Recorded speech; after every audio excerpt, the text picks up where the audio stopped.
എല്ലാവർക്കും നമസ്കാരം. ഇന്നത്തെ റെസിപ്പി എന്ന് പറയുന്നത് ഒരു നാടൻ റെസിപ്പിയാണ് അട. നല്ല ഹെൽത്തി ആയിട്ടുള്ള റെസിപ്പിയാണ്. എണ്ണയൊന്നും ഉപയോഗിക്കാത്തതുകൊണ്ട് തന്നെ വളരെ നല്ലതാണ്. എല്ലാവരും ഉണ്ടാക്കി നോക്കുക. ഇതിന് വേണ്ടിയിട്ട് ഇപ്പം ഞാൻ ഒരു വലിയ തേങ്ങ ചിരകി എടുത്തിട്ടുണ്ട്. ചെറിയ തേങ്ങയാണെങ്കിൽ ഒരു അരമുറിയും കൂടെ വേണ്ടി വരും. പിന്നെ വേണ്ടത് ശർക്കരയാണ്. അത് ഞാൻ 4 എണ്ണം എടുത്തിട്ടുണ്ട്. ആദ്യം ഇതൊന്ന് അലിയിച്ചെടുക്കാം.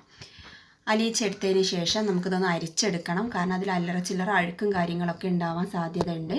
അപ്പോൾ ഇതൊന്ന് അരിച്ചെടുക്കാം.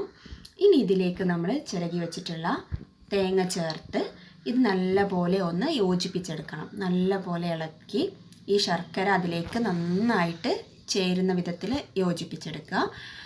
ചിലരൊക്കെ ഇങ്ങനെ യോജിപ്പിക്കാതെ വെറുതെ തേങ്ങയും ശർക്കരയും മിക്സ് ചെയ്തും ചെയ്യാറുണ്ട്. പക്ഷേ അതിനെക്കാട്ടി ടേസ്റ്റ് ഇങ്ങനെ ചെയ്യുമ്പോഴാണ് കേട്ടോ. ഞാൻ ആ രീതിയിൽ ഉണ്ടാക്കിയിട്ടുണ്ട്. അപ്പോൾ ഇതാണ് കൂടുതൽ ടേസ്റ്റ്. ഇനി വേണ്ടത് 1.5 കപ്പ് അരിപ്പൊടി. നല്ല വറുത്ത അരിപ്പൊടിയാണ്. നമ്മൾ സാധാരണ കടയിൽ നിന്ന് വാങ്ങിക്കുന്ന തന്നെ എടുത്താൽ മതി. ഇതെടുക്കുക. ഇനി അതിന് വേണ്ടിയിട്ട് വെള്ളം വെക്കേണ്ടത് 2 കപ്പ് വെക്കണം. കാരണം 1.5 കപ്പ് വെച്ചാൽ ചിലപ്പോൾ അത് മതിയാവില്ല. ചില പൊടികൾ നല്ലപോലെ വെള്ളം വേണ്ടി വരും. അപ്പോൾ 2 കപ്പ്, 1.5 പൊടിക്ക് 2 കപ്പ് വെള്ളം വെച്ചിട്ടുണ്ട്. ആവശ്യത്തിനുള്ള ഉപ്പും ചേർത്ത് കൊടുക്കുക. ഈ വെള്ളം തിളച്ച് വരുമ്പം അതിലേക്ക് നമ്മൾ ഈ പൊടിയിട്ട് നല്ലപോലെ വാട്ടിയെടുക്കണം. പൊതുവെ അടയ്ക്ക് വരുന്ന ഒരു പ്രശ്നമാണ് വിണ്ട് കീറുക എന്നുള്ളത്. അപ്പോൾ അതിന് ഞാൻ ഒരുപാട് പ്രാവശ്യം ചെയ്യുമ്പോൾ അങ്ങനെ വന്നിട്ടുണ്ട്. അപ്പോൾ അതിന് ഞാൻ മനസ്സിലാക്കിയത് നല്ല പോലെ പൊടി വാടണം. ഇങ്ങനെ നല്ല പോലെ കുറച്ച് നേരം വെള്ളത്തിൻ്റെ കുറവൊന്നും ഉണ്ടാവരുത്. നല്ല പോലെ വാട്ടി അതേപോലെ നന്നായിട്ട് കുഴച്ചെടുക്കണം. എന്നാൽ അട ഒട്ടും പൊട്ടില്ല. നല്ല പെർഫെക്റ്റ് ആയിട്ട് തന്നെ നമുക്ക് കിട്ടും. അപ്പോൾ അത് ഒന്ന് ശ്രദ്ധിക്കുക. കുറച്ച് സമയം അവിടെ എടുത്താലും നല്ലപോലെ വാട്ടി നല്ലപോലെ കുഴച്ചെടുക്കുക. അത്ര ഇതിൽ ശ്രദ്ധിക്കേണ്ടതായിട്ടുള്ള കാര്യം ഉള്ളൂ. അപ്പോൾ നമ്മൾ കുറച്ച് ചൂടോടുകൂടി തന്നെ നല്ലപോലെ കുഴച്ചെടുക്കുക.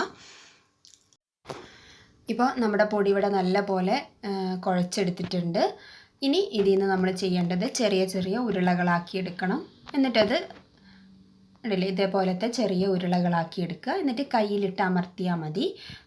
ഒട്ടിപ്പിടിക്കാതിരിക്കാൻ വേണ്ടിയിട്ട് കുറച്ച് പൊടി തൂവി കൊടുത്താൽ മതി. അപ്പോൾ നമുക്ക് ശരിക്കും ഷേപ്പ് ചെയ്തെടുക്കാം. ഇങ്ങനെ ചെയ്യണം എന്നില്ല. പ്രസ്സിൽ വേണമെങ്കിൽ നിങ്ങൾക്ക് അമർത്തിയെടുക്കാം.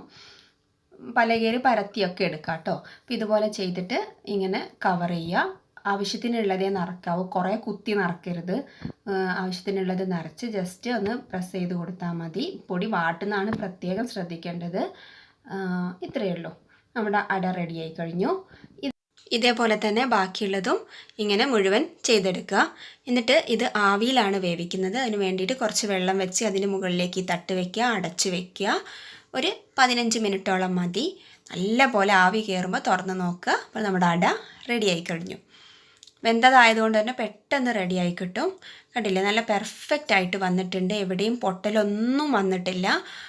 നല്ല ഉള്ളൊക്കെ നല്ല കറക്റ്റായി വന്നിട്ടുണ്ട്. അപ്പോൾ ഇതുപോലെ നിങ്ങൾക്കും ഉണ്ടാക്കാം.